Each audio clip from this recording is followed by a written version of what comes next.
c'est que la pauvreté a plusieurs dimensions. Aujourd'hui, si nous voulons savoir, par exemple, une question simple et naturelle, a-t-on plus de pauvres ou moins de pauvres il y a 5 ans ou il y a 4 ans? Il y a deux considérations qui me paraissent importantes. La première considération, c'est les revenus qui ont été mis à la disposition des familles pauvres ou des ménages pauvres ou des individus pauvres.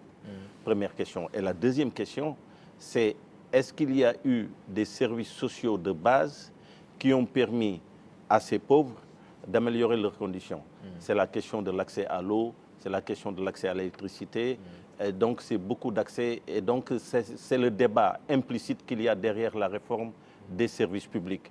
Parce que plus il y a des services publics, plus la pauvreté est allégée et plus nous avons une réduction de la pauvreté. Donc, ce qui se passe, c'est que nous sommes dans un système capitaliste mondial. Et partout, dans tous les pays du monde, il est donné à certains individus que l'on appelle des entrepreneurs la décision d'investir, mais de décider du volume des ressources, mais qui doit déterminer demain et après-demain. Il leur est donné aussi la latitude, une fois que le profit est dégagé, de voir qu'est-ce qu'ils mettent dans la poche et qu'est-ce qu'ils mettent dans la poursuite de l'entreprise. Donc, depuis que l'humanité est entrée dans la phase du capitalisme, il y a un système fondamentalement inégalitaire et qui fait que les revenus de l'accumulation du capital profitent plus aux riches qu'aux moins riches et encore moins aux pauvres. Donc, ce qu'il nous faut aujourd'hui, c'est d'avoir des objectifs spécifiques en matière de politique économique en termes de réduction de la pauvreté.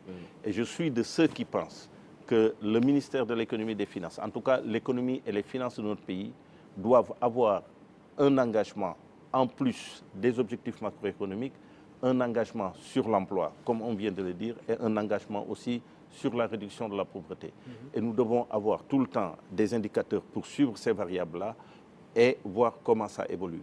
Mais encore une fois, sur la question de la pauvreté, il est important que nous avons des programmes de filets sociaux, comme par exemple les bourses familiales. Et je pense que ça a été une innovation du président de la République sortant, qui a beaucoup fait sur ce plan-là et qui est en fait une initiative, mais sans précédent dans notre pays. Et je pense qu'il faut aller dans ce sens-là, mais rajouter à ces dispositifs-là quelque chose qui toucherait sur ce que l'on appelle la qualité de la croissance, voir comment la production est organisée, comment les richesses sont créées pour aller avoir de l'impact là où il y a plus de pauvres. Donc c'est sur ça qu'il faut travailler et travailler surtout, je n'insisterai jamais assez sur la réforme des services publics parce que les services sociaux de base, les services publics, c'est le cœur de la lutte contre la pauvreté et de réduction des inégalités. C'est ça, c'est ce qu'on appelle en général l'accès aux services sociaux de base. Tout à fait, c'est capital pour la lutte contre la pauvreté. C'est capital, c'est un programme capital et c'est un programme qui va loin. Parce que la réforme des services publics appelle la réforme de l'administration, appelle la réforme de l'État. C'est pourquoi la réforme de l'État est capitale dans une stratégie de lutte contre la pauvreté. Et les économistes qui ont compris cela ont compris que la réforme de l'État n'est pas uniquement une question institutionnelle. C'est une question dont l'ultime enjeu, c'est la réduction des inégalités et de la pauvreté.